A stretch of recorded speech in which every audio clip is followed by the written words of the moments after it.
National Highway sing tingzin kibadagi tangay fadraba mapanagi pusilagpa polam sing Imphal yoba ngamdana lambida panduna laikibadagi Imphal Dimapur lambida seliba gari singi driver sing amasung handyman sing yamna awaba fibamda lairakpa numit 8 ni surakle Imphal Ziri lambi gi oina gari singdi akanba security na ngak senduna Imphal yorokre asigumba fibam asi lairaba fawba laingak na karisun nasungdana laithokliba si AITUC Manipur na yaningdaba phongdorkli National Highway 2 da lakpa gari sing asi security gi akanba section thawrang lokalaga Imphal da yaholakpa ama natraga gari singi driver amasung handyman singi Sanatang na polam sing amasung lainaba mafam sinfam to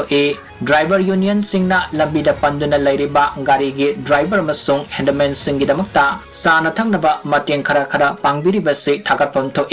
asigumladana Manipur lengak na tawbayaba mateng amasung section thawrang lokhatpam to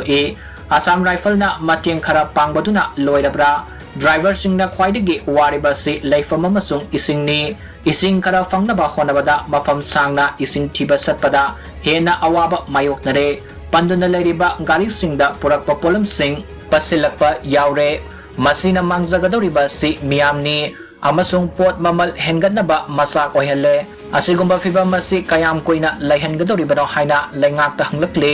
hojik lambi asida gari sa trukmuk panduna lairibani Manipur gi manungda lairiba National Highway sing asida Highway Protection Force thamduna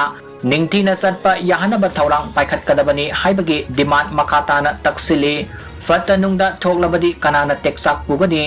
nakalamoromda petrol amasung diesel gi maman hengalakpa loinana LPG gi mamal hengalakhiba si center laingakna michamiyamda otpa thawongni haidaba gamloi masi athuba matamda amuk hantahanaba union asina taksinkhre